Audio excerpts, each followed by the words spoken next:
देखिए, आज हम लोग कार्बन की चतुष्फलकीय प्रकृति के विषय में पढ़ेंगे।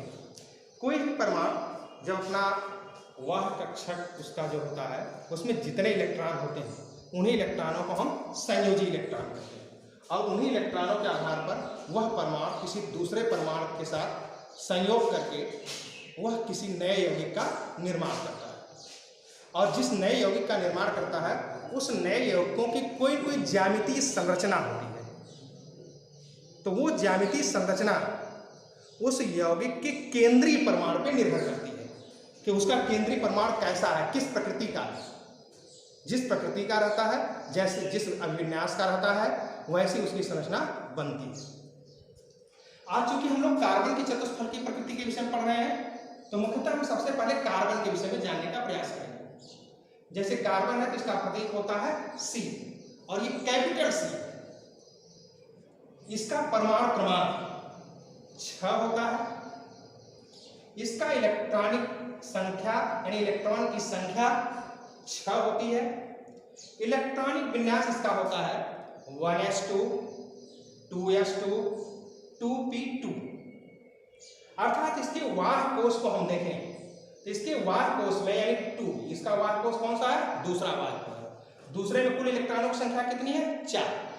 अर्थात इसके वाह कोश में कुल इलेक्ट्रॉनों की संख्या होती है 4।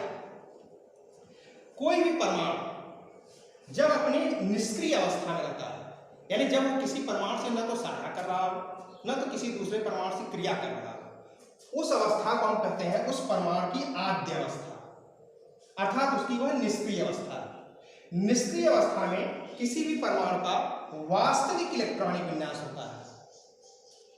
वास्तविक इलेक्ट्रॉनिक विन्यास उसकी पूर्व इलेक्ट्रॉनों की संख्या पर ही निर्भर करता है। 1s2 2s2 2p2। लेकिन यही परमाणु जब किसी दूसरे परमाणु से साझा करना चाहता है, उस समय यह परमाणु पहले ऊर्जा लेता है। जब यह ऊर्जा लेता है तब इसकी उत्तेजित अवस्था आती है और उस अवस्था को हम कार्बन स्टार के द्वारा प्रदर्शित करते हैं। कार्बन स्टार लगने का मतलब हुआ कि कार्बन ने ऊर्जा ले लिया। ऊर्जा सदैव वाह कोश में से कम वाले कोश में, यानी जो न्यूनतम ऊर्जा स्तर होता है वहां पे जाता है। जैसे इसके पास केवल 2 ही कोश है, पहला और दूसरा। तो दूसरे कोश की ऊर्जा अधिक होती है, पहले कोश की ऊर्जा कम होती है। अब ये जो इसका ग्राफिक जो है, इसीलिए यह ऊर्जा स्तर के रूप में है। यह जो ग्राफिक है ऊर्जा के रूप में है। तो ये 2 जो है इसका 2s, यह 2p1 2py1 और 2pz1 है। तो जो इसका आद्य अवस्था का इलेक्ट्रॉनिक विन्यास है उसमें s ऊर्जा स्तर और p ऊर्जा स्तर को क्रमिक दिखा रहा है। लेकिन जब यह ऊर्जा लेता है तो ऊर्जा हमारा 2s में प्रवेश करती है। 2 का एनर्जी लेवल बढ़ता है, बढ़ करके वह p के बराबर हो जाता है। जब p के बराबर हो जाता है तो यह s और p ऊर्जा लेवल एक ऊर्जा लेवल बन जाता है और एक ऊर्जा लेवल बनने के कारण इसके s कक्षक का इलेक्ट्रॉन p कक्षक में चला जाता है। अर्थात यह अपने इलेक्ट्रॉनों का प्रसार कर लेता है या अपने इलेक्ट्रॉनों को फैला देता है। तो प्रत्येक कक्षक में एक इलेक्ट्रॉन हो जाते हैं।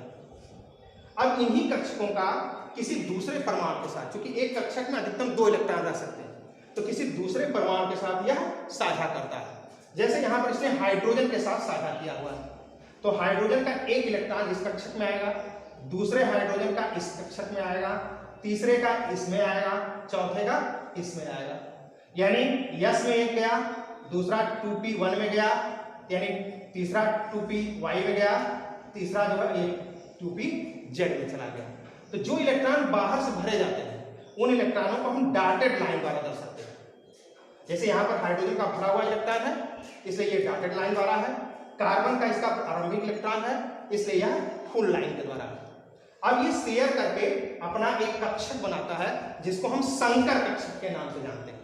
और ये हमारा चूंकि s की 1 है, p की 3 है, इसलिए इसका नाम हो गया sp3 संकर कक्षक। और इसमें जो संकरण हो जाता है वह sp3 कक्षक है, इसलिए इसका संकरण होता है sp3।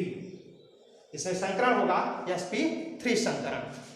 अब ये कार्बन चूंकि केंद्रीय परमाणु में है, तो ये चारों हाइड्रोजन इसके चारों कोनों पर होते हैं और चारों कोनों पर मिल करके यह एक टेट्राहेड्रल संरचना देते हैं, यानी चतुष्फलकी संरचना देते हैं, जिनमें एक CH से दूसरे CH बंध के बीच का कोण 109 डिग्री 28 मिनट होता है। और इस संरचना को ली वेल वान हाफ ने दिया था।